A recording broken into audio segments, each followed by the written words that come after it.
Je... Je... Bon, j'admets que... Oui, mais de toute façon, je suis condamné. Mon chemin est tracé vers l'enfer, comme l'a dit Noah. Noah? Qui est-ce? C'est le jeune homme de la dernière fois? Non, ça c'était Johan. C'est celui qui m'a entraîné dans tout ce traquenard. Noah est celui qui hante mes cauchemars. C'est lui qui m'a ordonné de te sacrifier pour hériter de ta richesse. Ils veulent pas que j'en parle.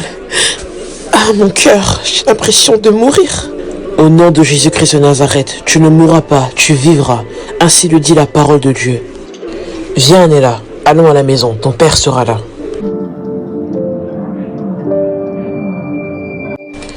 Pasteur Richard? Oui, qu'est-ce qui se passe?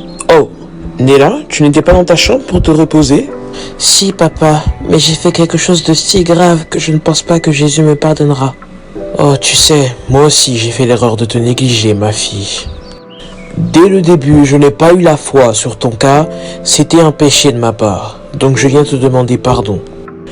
Dieu me voit, je suis tellement en peine de t'avoir délaissé et d'avoir laissé cette porte ouverte à l'ennemi. Papa, l'ennemi a voulu me dissuader que tu m'aimais. Mais je suis sur le point de mourir. Pourquoi dis-tu ça, ma chérie? Tu ne mourras pas, tu vivras. Tout simplement parce que j'ai trahi le Dieu que je vénérais. L'homme me l'a dit, c'était moi ou David. Je sens déjà mon cœur ralentir au moment où je te parle. Je m'y oppose, et seul Jésus-Christ de Nazareth a le dernier mot sur ta vie. Et de qui parles-tu quand tu dis l'homme? Je parle de Noah. Noah? Oui? Ça a l'air de te dire quelque chose? Oh non, Jésus. Tu es sûrement en train de me punir pour ce qui a été fait avant. Mais de quoi tu parles, papa? Noah est ton demi-frère. Il est le fruit d'un péché qu'avait commis ta maman. J'ai pardonné à ta mère, mais j'ai rejeté Noah, car il me rappelait toujours le péché de maman. Et comme je l'ai abandonné, il a trouvé refuge autre part. Et à ce que tu me dis, il est déjà haut gradé dans les sciences occultes. Si jamais je l'avais pris sous mon aile, il ne serait pas là à t'attaquer. Non, papa, c'est moi qui ai fait ce choix. Mais je réalise qu'il n'y a pas mieux que le nom de Dieu. Je n'ose pas le prononcer. Je n'en suis pas digne. Oh, Nella, David comme moi ne sommes pas dignes. Mais le temps de la grâce est là. Tant que Jésus-Christ de Nazareth n'est pas encore revenu, la grâce est à nos portes. Tu peux te repentir, et avec ta foi, nous allons te délivrer. Mais est-ce que tu l'acceptes? Oui, je l'accepte, parce que je ne dors plus. Je veux retourner. Et même si papa était dur avec moi, je préfère ça que servir le diable. D'accord, ainsi soit-il. Pasteur, allons-y.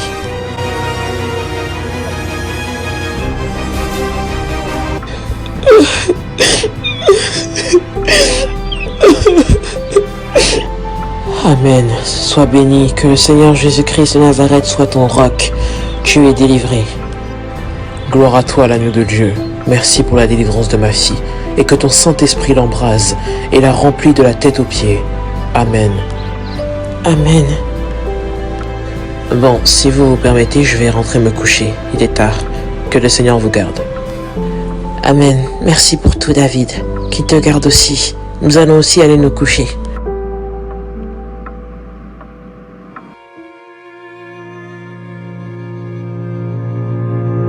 Oh non, encore cet endroit. Où est-il cette fois?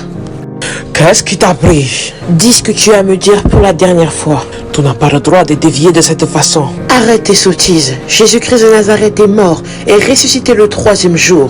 Je trouve mon bonheur en lui et ce n'est plus toi qui vas me convaincre que je vais mourir. Je vois. Mais ils te le feront regretter. Et tu as décidé de nous trahir, donc je vais mourir. Non, parce que papa m'a dit que nous sommes au temps de la grâce. Alors repens-toi, grand frère. Quoi? Comment m'as-tu appelé? Oui, je t'ai appelé grand frère. Papa m'a avoué ce qui s'était passé. Je suis navré pour tout ce que tu as enduré.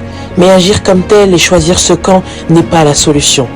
Si tu l'acceptes, arrête tes activités sombres et viens Jésus-Christ de Nazareth. Tout le monde à la maison est prêt à t'accueillir. Et papa serait tellement heureux. Mais par-dessus tout, ton Créateur, le Dieu Tout-Puissant, sera le plus heureux. Je ne peux pas. Je sens dans mon cœur que tu hésites, mais laisse-toi guider car c'est le Saint-Esprit qui veut te convaincre. J'ai peur pour ma vie. Non, rien ne t'arrivera, car si tu te laisses entre les mains de Dieu, il fera le travail, et tu sais plus que moi que le nom de Jésus-Christ de Nazareth est celui qui sauve. Oui, c'est vrai. Ce ne sera pas facile, car le diable va vouloir te garder, mais ne te laisse pas absorber par ses mensonges. Il ne te réserve que la mort, mais Jésus-Christ te donne la vie éternelle. D'accord, merci. J'ai juste une dernière chose à te confesser. Delphine et Robert m'ont récemment dit que ta maman était complice de tout cela. Elle a vu que tu voulais être une artiste. Elle est partie les voir pour leur demander de faire quelque chose pour toi. C'est à ce moment-là qu'ils se sont renseignés et ont découvert que tu fréquentais la même école que leur fils. Alors ils ont rentré de Paris pour pouvoir mettre leur plan à exécution. Ils ont tout mis en œuvre. J'ai été envoyé après pour pouvoir superviser ces choses, car la gloire que Dieu t'a donnée est si grande. J'en ai su qu'après que tu étais Nella Stevens, la fille de ma mère et de celui qui m'a rejeté. Et donc, Delphine et Robert ont fait en sorte que ta mère puisse les payer avec l'argent de l'église pour que ton père reste le plus longtemps à l'église sans s'occuper de toi. En d'autres termes, ils voulaient t'isoler pour mieux te tuer. Oh mon Dieu, non, ce n'est pas possible. Oh non, Seigneur, comment tout ça a été stratégiquement pensé. Je n'arrive pas à y croire. Mon cœur a tellement mal, je peux pas croire que ma mère est derrière tout ça. Oui, je suis désolé pour toi. Mais il rôde toujours autour pour pouvoir trouver des portes d'entrée. Les choses que j'ai faites sont horribles, Nella. Alors si Jésus peut me pardonner de tous les meurtres, les rituels et les contacts avec les entités. Oui, il le fera, Noah. Je le sais, car il est miséricorde et bonté. Viens à la maison demain. Nous allons pouvoir confronter tout cela. Bon, je vais devoir filer à l'église pour prendre un peu d'argent. Personne ne se doute de rien, et c'est très bien comme ça. Il faut que j'en profite le maximum. Il faut que je le fasse, pour le bien de ma fille. Maman, shalom. Shalom? Encore une de tes blagues pour imiter ton père, n'est-ce pas? Non, maman. Écoute, je ne suis plus ce que j'étais hier, car la Bible me dit dans 1 Corinthiens 5, verset 17, « Si quelqu'un est en Christ, il est une nouvelle créature. Les choses anciennes sont passées, voici toutes choses sont devenues nouvelles. Je suis donc un enfant de Dieu, et le mal n'entrera plus dans ma vie. » Pardon? Tu te moques de moi? Tu sais combien j'ai investi sur toi? Oh, bien sûr que je sais, maman. Tu as investi tout l'argent de l'église, n'est-ce pas? Quoi? Mais viens dans le salon, tu comprendras. Bonjour chérie. Bonjour Madame Stevens. Oui, bonjour. Pour commencer, papa, pour résoudre ce mystère, c'est maman qui pille les fonds de l'église depuis tout ce temps. Comment ça? Seigneur... Je vais devoir tout expliquer.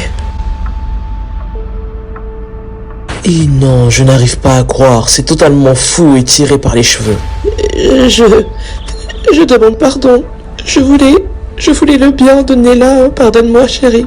Pardonne-moi, David, pour mon mépris envers toi. Et pardonne-moi, Nella. Je demande pardon devant Dieu. Mon cœur fléchit.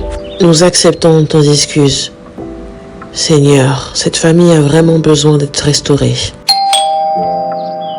Ah, ça doit être lui. Bonjour, papa, maman. C'est moi, Noah. Je suis de retour. Et Jésus. Bienvenue chez toi, Noah.